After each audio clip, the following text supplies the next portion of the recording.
弟兄姊妹平安，今天是2025年11月5号。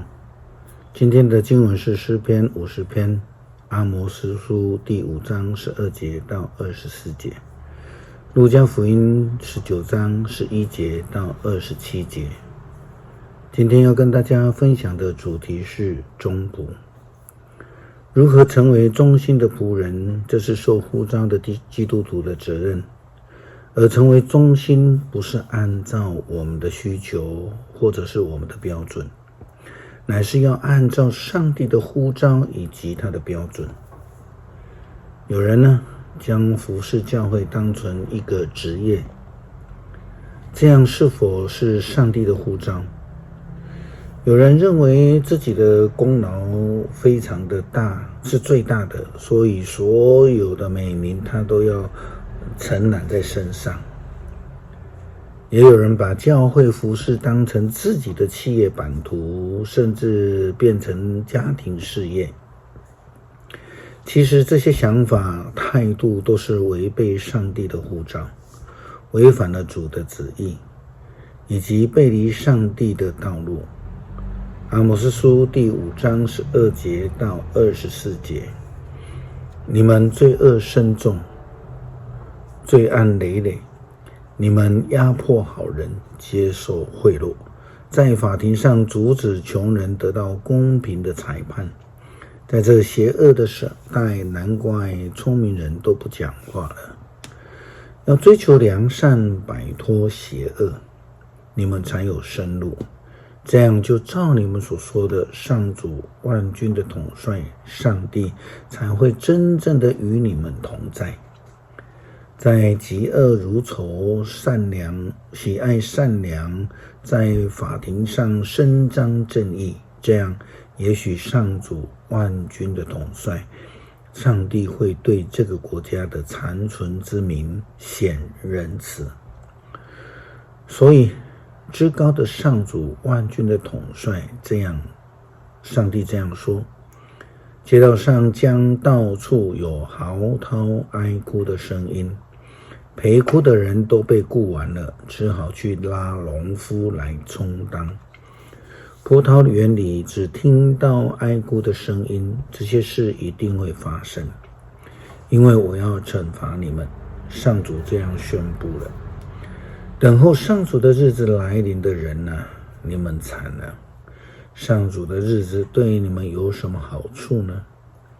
上主的日子对你们只是黑暗，不是光明。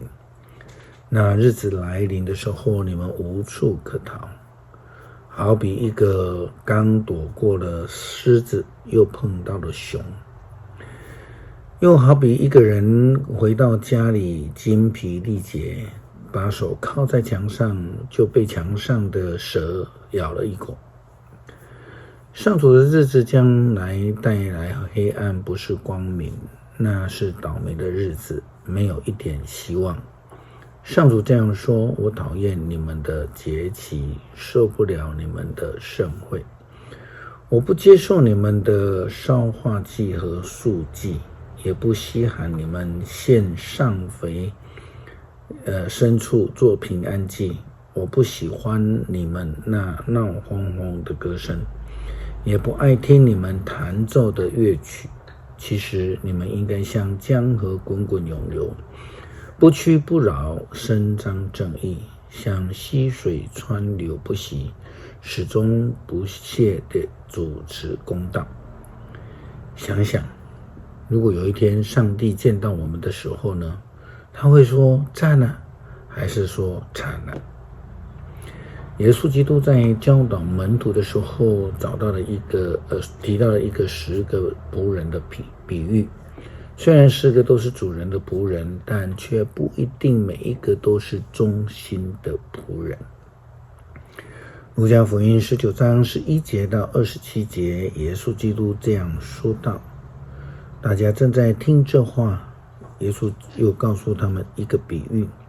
这个时候，耶稣已经快要到耶路撒冷，他们以为上帝的主权就要实现了。耶稣说，有一个贵族到远方去，要被册封为王，然后回来。动身以前，他把10个仆人招来，每个人给了1个金币，说：我不在的时候，你们拿这钱去做生意，看看能够赚多少钱。他本国的人一向恨他，打发代表随后去说：我们不要这个人做我们的王。那贵族被册封为王回来以后，立刻命令那些领过金币的仆人到他的面前来，要知道他们每个人做生意赚了多少。头一个上来说：主人啊，我用你给我的那个金币赚了10个金币。主人说：很好，你是个好仆人，你既然在小事上可靠，我要委派你管理10座城。第二个仆人上来说：主人，我用你给我的那个金币赚了5个金币。主人对他说：你也要管5座城。又有一个仆人上来说：主人，你的金币在这里，我用手帕把它包起来。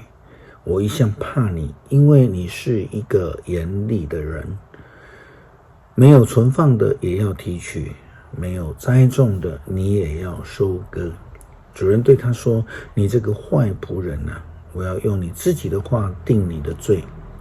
既然你知道我是一个严厉的人，提取没有存放的，收割没有栽种的，那么你为什么不把我的钱存入银行，让我回来的时候还可以连本带利的收回呢？于是他向侍立在左右的人说：把他的金币拿过来给那有10个金币的仆人。他们对他说：主人啊，他已经有10个金币了。主人说：我告诉你们，那个已有的还要给他更多，那没有的连他所有的也要夺走。至于不要我做他们王的那些敌人，把他们带来，在我的面前杀掉吧。所以呢，我们要认真，要专心，要努力的忠心服侍，成为让上帝喜欢赞美的忠心仆人吧。诗篇50篇，请弟兄姐妹自己来研读。感谢上帝赐下呼召，让我们有机会来跟随，来遵循，来受交代，成为主仆人。求主帮助我们诚心的服侍，成为忠心主仆。祷告奉主耶稣基督圣名求，阿们。